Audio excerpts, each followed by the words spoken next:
Zoax.net, Lesson 37, Space Game. This lesson explains the code for a simple space game. In the game, the player is flying through an asteroid field in space. The player must shoot the asteroids before they hit his ship. The objective is to shoot as many asteroids as possible before the ship is inevitably destroyed. Each asteroid that the player shoots is worth 1 point, and the ship is destroyed when it is hit by a third asteroid. The code in this example contains a bit of JavaScript and CSS, but it is not necessary to understand it all. The main point of this example is to make use of some of the previous HTML elements and demonstrate how HTML, CSS, and JavaScript work together. I will explain the basic elements of the code and provide enough information so anyone who wants to can get the code from our website and go through it in greater detail. We begin at the top with the code inside the style element. The CSS section is used to create all of the animations in the game. The first part is used to enlarge the asteroid images to make them look like they are approaching the ship. The second part is used to make the asteroid pieces disappear after an asteroid is shot. So when we see an approaching asteroid get shot, the first part enlarges the asteroid as it approaches, and the second part makes the asteroid pieces fade out after the asteroid is shot. Let's skip over the JavaScript for a moment and look at the HTML code at the end. All of the HTML is inside the body. The other parts are in the head. The first H1 element is used to display the game over message. After this, we have 3 audio elements that are used to play the sounds for the game. We have the collision sound that is played when an asteroid hits the ship. Then we have a laser gun sound that is played when a shot is fired. Finally, we have the explosion that is played when an asteroid is shot. After this, we have a div that is used to hold all of the outside elements. This includes the stars in the background and the asteroids, as well as the image displayed after an asteroid explodes into pieces. The stars are contained in this background image. The asteroids are created with this image, and this image is used to display an asteroid that has been shot. Next, we have a div that is used to represent the clickable window region. This region sets the cursor to crosshairs when the cursor is over it, and it handles the click events which represent shots that are fired. So when we move the cursor over this area, we see a change to the crosshairs. Moreover, when we click with the mouse, we hear a laser gun sound, and hear and see an asteroid explode if we hit one.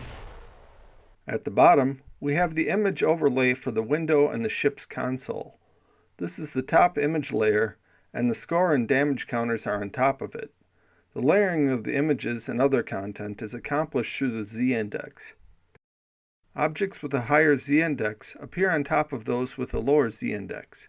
So the windshield and console image has a z-index of 1000, and the score and damage, which appear on top of it, have an index of 5000. The background image of the stars has a z-index of -1. The asteroid indices are 0 through the number of asteroids -1, depending on the order in which they appear. The HTML has 2 ways to call the JavaScript code, either through the keydown event on the body that is used to start the game when any key is pressed, or through the mouse clicks on the window region that are used to shoot at asteroids. With this, we will move on to the JavaScript. The script begins with a set of variables that will be used in the game. We will explain these variables as they come up. We will begin with the start function that is called when a key is pressed. Inside, there is a conditional to prevent multiple starts from multiple key presses. Inside this, the variables are initialized and the message to press any key is removed. Lastly, the game loop function is called. As the name implies, this function is a loop that is repeatedly called to run the game. The function is split into 2 halves. The first half runs while game over is not true. So it is the loop that runs the game. The else branch only runs to do some cleanup at the end when the game is over. Inside this loop, the setTimeout function is used to call the function again after 50 milliseconds.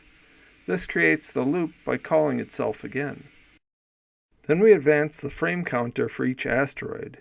This is a value that is used to determine the size of the click region for shooting asteroids. This following conditional randomly determines whether or not a new asteroid should be added during this loop. As the score increases, asteroids are more likely to be placed. This next part does a screen shake when an asteroid collides with the ship. Outside the conditional, the visible score and damage values are updated.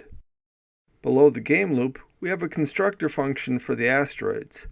This contains data for the asteroid, like its position and image element. At the bottom, it uses the setTimeout function to call the asteroid collision function in 2.5 seconds. This collision will happen unless it is cancelled by the asteroid being shot, so the asteroids are set to collide before we know that they are going to hit the ship. It's strange, but it is the result of my desire to incorporate CSS animations. After this, we have the function to place new asteroids, followed by the collision function. The collision function starts by playing the collision sound file.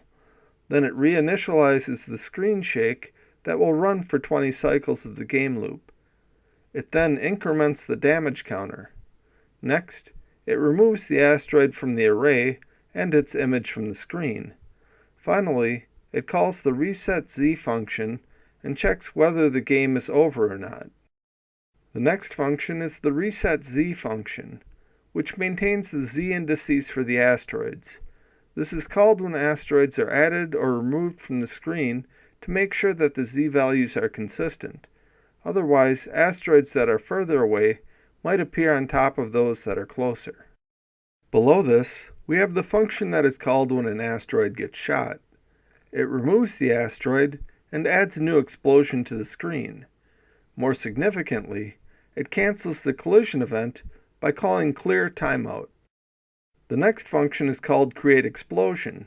It creates a new image element for the explosion and plays the explosion sound for an asteroid that gets shot. This also sets the removeExplosion function to be called in 1/2 second to do cleanup. The removeExplosion function is fairly simple.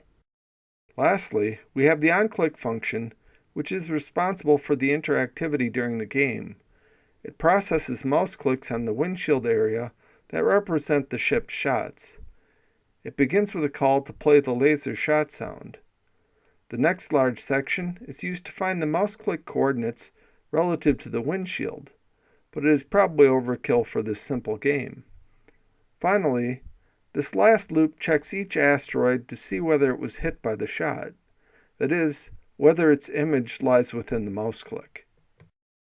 That is the full program. The finished code looks like this when it runs.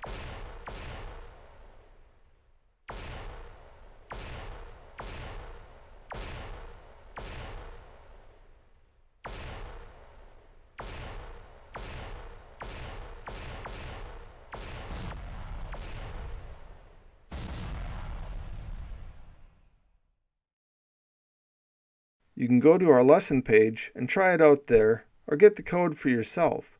There are many ways that this program could be written, and I could have easily written the entire game in JavaScript.